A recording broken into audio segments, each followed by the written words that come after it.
Guys, this is kind of this general lowdown here for Teams. Now, these are the features you should see. Now, you should be able to see my little dialogue here, I guess info box. Now, you'll notice that I have a record tab here. That won't be anything that you'll need to worry about. That just lets you know that I am recording. I would love it if you happen to see that or don't see it. Be like, hey, Mr. Julian, I can't hear you, I can't see you, and it's not recording. Those are good feedback, initial feedback right away. But as far as expectations, your job will literally just to be to take notes. You can use your computer to type if you want to, in a Google Doc to take notes as we go. You can physically handwrite if that's what you're most comfortable with. And I would suggest using like your notepad or something to jot down notes, but it's totally fine if your comfort zone is with typing notes as I go. Now I'll try to do the same style that I use in class. I'll remind you when there's really important information that you need to write down directly, but otherwise it's a matter of trying to participate in a way that's fair and meaningful if you happen to be able to visit during the live session times. I know that not all of you will be able to do that.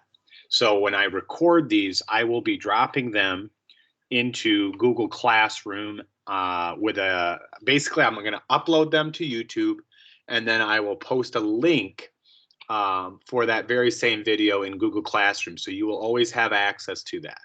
Okay, and I'll talk more about what the schedule will look like. That will be communicated to you via email, and that will definitely be a day one kind of thing.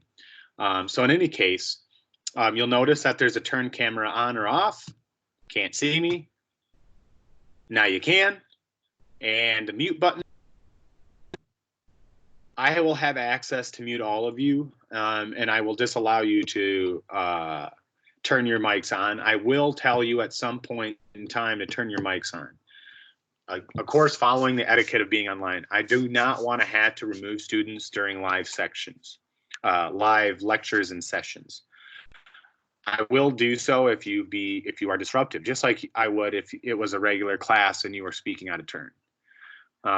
You will not need your mic on. You will not need your camera on unless I direct you to do so. You will not need to share your screen. There may be opportunities to do that down the line, but I definitely want us to get comfortable with Microsoft Teams before I start using advanced features for class. And these little three dots, I will refer to them as ellipses.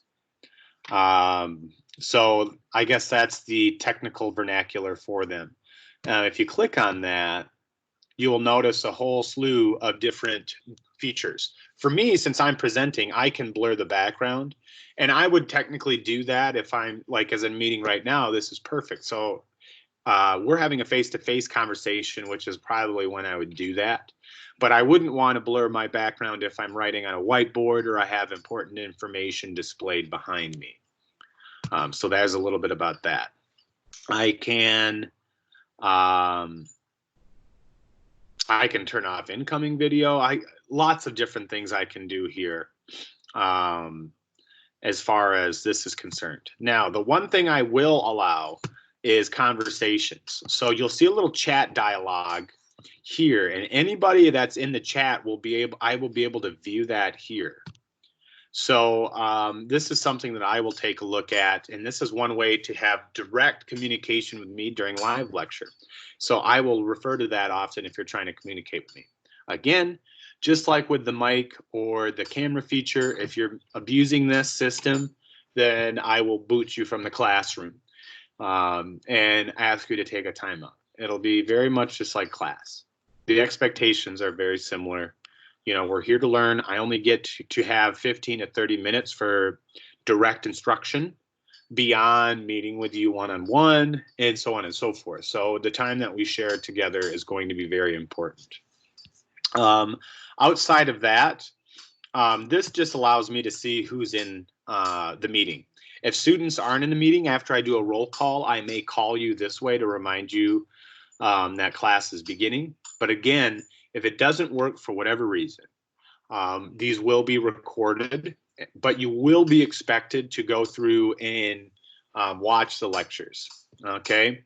One other thing, you should recall the check-in form. I want you to do that at least twice a week. If you do it twice a week, I will count that as full participation for your warm-ups. Those are good ways to check in with me, let me know how you feel. And of course, if you have dire questions, there's something that's just not working, it's an opportunity to communicate that with me, okay? So as far as that's concerned, that's kind of what Teams will be used for in my class.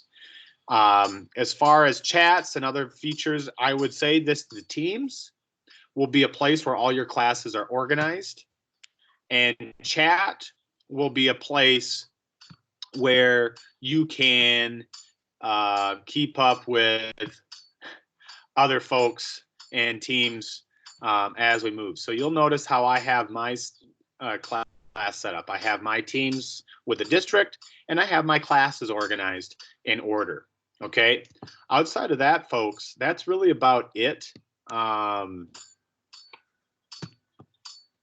don't know. If you do have any questions beyond this, just let me know, and I will do my best to answer them.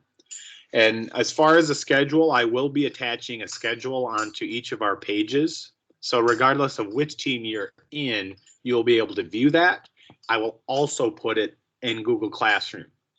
So I'll talk more about where to find things and create a tutorial video again for Google Classroom. But hopefully between these videos, you will get a good idea of kind of what the expectations for class will be. Outside of that, I look forward to seeing you guys on Monday. Have a great day.